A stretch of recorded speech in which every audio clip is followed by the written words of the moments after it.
Hey guys, here today with another Shirogorov knife.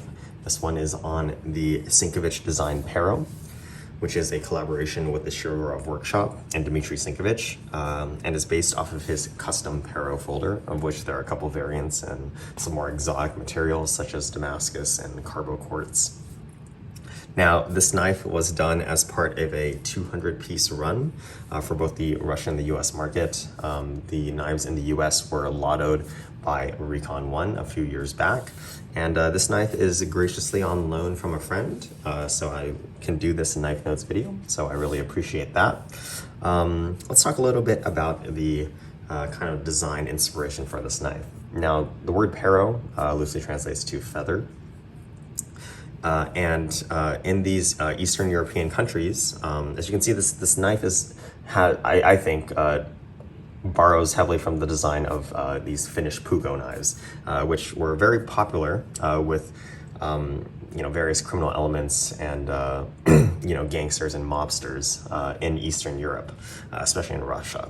So those similarly designed knives kind of have the nickname of feather.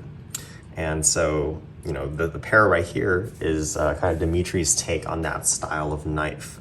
Again, they're very heavy Puukko design elements here. The very, sleek, sharp blade profile with a handle that doesn't deviate very far from the blade profile and shape. And if we take a look here at the blade shape, we can see this, in my opinion, looks kind of like a Bowie. I don't claim to be the end-all knowledge and blade shapes, definite blade shapes for knives, but with this clip here and this filler running across, very heavy, I see a Bowie shaped blade in here. But anyways, that is kind of the reasoning behind the name of the knife. If we also take a look at the fact that it has an all carbon fiber construction, it kind of makes sense. The name Pero, feather, incredibly lightweight. Not sure if that's a coincidence or not, but I'll just leave that one up to you guys. But let's go ahead here and take a look at the size comparison to a couple other knives. If we take a look at it compared to an F95, we can see that it is pretty much exactly the same size as an F95. And of course, being larger than a Neon. The handle and the blade, and the handle and the overall length are pretty much exactly the same as an F95, but there is a little bit less cutting edge due to the blade design here. Now, if we take a look at the weight of the knife, we should expect it to be fairly lightweight given the fact that it is the majority carbon fiber construction. So we turn on our scale here. We can see that we're looking at around 3.37 ounces. So fairly lightweight given the fact that it is around the size of an F95. Now let's take a look at the blade. The blade here is Vanex 37 steel. So that's a nitrogen steel. Should be very, very corrosion resistant, which should be good for carry in environments that are high humidity or high moisture. And we have that very, very long flat belly here that slips up fairly rapidly, along with a blade spine that really doesn't curve or go down very much, except at the end here where we have a very gradual clip. You can see we have a swedge here and a long fuller that runs across the top of the blade here. The blade finish is this collaboration custom division finer stone wash than what you see on the production. So we got a very nice reflection here in the light as well. As you can see on the top of the blade here, the jimping is done in a very long patch here, much longer than what we see on Sergei's designs. But the jimping shape and aggressiveness is exactly the same as what you find on the F95. We can also see here on the bottom, we have a shorter patch of jimping that is actually part of the flipper tab design. We'll see a little bit more of that later when the blade is closed. One thing of note is that without a proper flipper tab that you see on a more traditional flipper design, You have to be a little bit careful about how you hold this knife to make sure that you don't inadvertently move your finger too far onto the cutting edge of the blade. I think that's why it's important to have these long patches of jimping here on both the top and the bottom, so that you at least have some kind of resistance when doing more fine detail cuts with the knife. Now, one thing I would have liked to see would be a point here to give you some leeway when sharpening the edge of this knife. As you can see, the workshop does an excellent job sharpening the knife, and I know it would interrupt the flow of the blade, but it would be nice given the fact that the grind does, or the secondary bevel does end rather abruptly, and not where the plunge grind ends either. But overall, very well done blade, and I think one of the greatest things that strike me about this knife is the design of the blade compared to the design of the handle. Now, if you take a look at just the blade here, this looks like a blade that you would see perhaps maybe on a traditional hunting knife or something like that. When you pair that with this handle that has such a interesting and eccentric design, there's this really large gap here that I think is very unique, at least compared to Dmitry's other designs. But with that, let's move on to the handle here. We can see that the handle is this multifaceted affair done in these very, organic, random angles and cuts. Kind of looks like a slab of rock, if carbon fiber was a rock. And indeed, even here on this pivot, we have this very unique and organic pattern here. This pivot is faceted in such a way that, I don't know, it looks natural. It looks like something that would have come through without the, human and mathematics and stuff like that. I talked with Dmitry, and he really likes these organic patterns. He spends a lot of time obsessing over just the right set of angles and cuts here. And I'm sure this pivot was no different. This probably took him a long time to decide on one that looked just right to him. Moving on here to the handle, back rear of the handle with the screws here, we can see that there are 5 screws that attach the back spacer to the knife. The back spacer is very long, which does protect you against the blade, since the blade does get a little bit close here at the top. Fortunately, there is not too much that is sticking out there, so it's quite hard to get your finger in here to inadvertently cut yourself. We do see the jimping here on the back spacer is at quite an interesting location. Most of the time on Sergey's designs, for example, we see it located much further down on the spine of the back spacer, so it's quite interesting to see this over here. The jimping pattern is also, as you can see here, a similar pattern to what you see on the flipper tab and on the jimping on the top of the blade as well. But moving on back here to the butt area, we can see that similar jimping.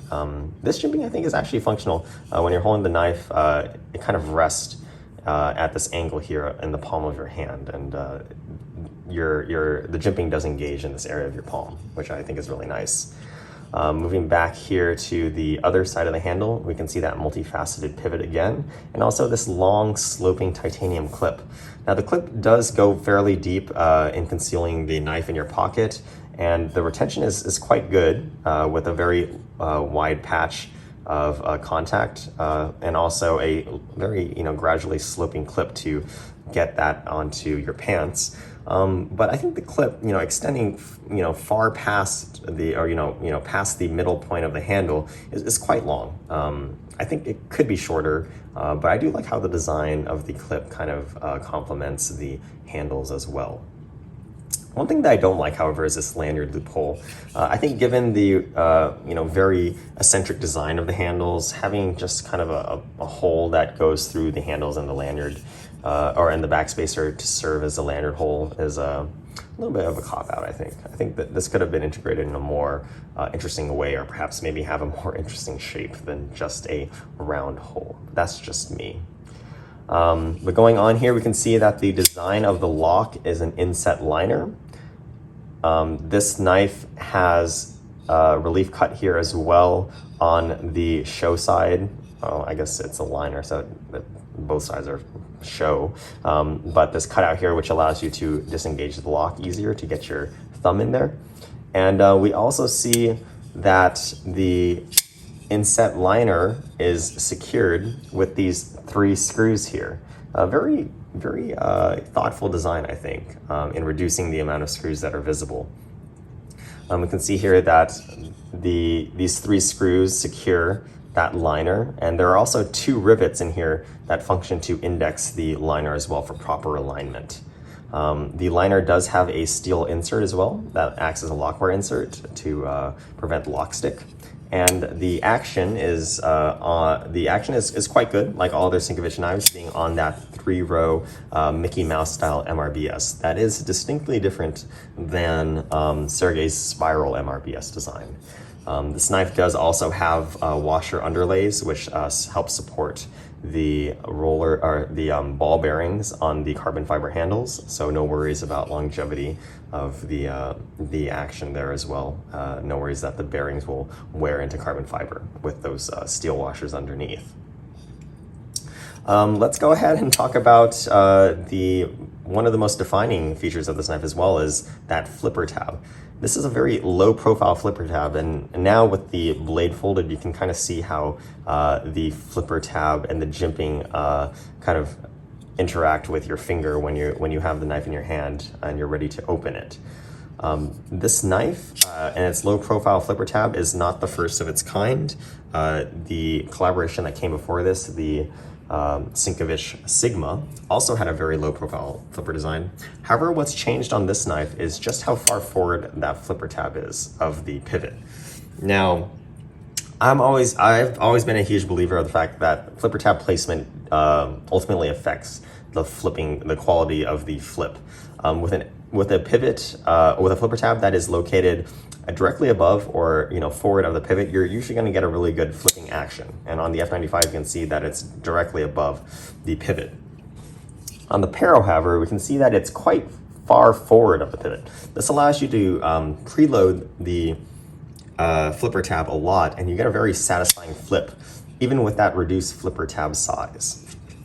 Now, this tab is quite a bit more forward than the Sigma, which means that the flipping action is much better, only if you know how to flip the knife. There are a lot of people who had issues with flipping the knife. Understandably, they were just not used to a knife with a flipper tab of this small size. And that has really put off a lot of people on this knife. Another thing that some people really didn't like about the knife was the fact that it wasn't majority carbon fiber construction. Some people just didn't really warm up to the eccentric design of the handles and or the blade being a traditional type blade with this very unique handle shape as well. So unfortunately, this knife actually, I feel like, given my understanding of the community, hasn't been as well received as perhaps maybe Dmitry would have wanted it to be, which is unfortunate because it's such a unique knife in so many aspects. That low profile flipper tab, this crazy handle, and a pretty cool design inspiration as well, being a very modern take on a very traditional knife design. But overall, my thoughts on it, it's not my favorite Sinkevich design, but it's really nice to kind of revisit it since I have owned one a couple of years ago and since sold it to a friend. I appreciate the chance to go ahead and take a look at this one, and I'm also looking forward to eventually getting a Sigma as well, so I can kind of round out my Knife Notes video count on the Sinkevich collaborations. But overall, I think it's a very well executed knife, like all of Dmitry's designs. But this one is just kind of that odd, ugly duckling, if you may say. But again, very interesting aspects about the knife, and it is by no means not an underperformer. I think it's kind of an acquired taste, if you ask me. Well, I hope you guys enjoyed this video, and hopefully I'll see you guys next time, and I hope you guys enjoy the rest of your day. Thank you.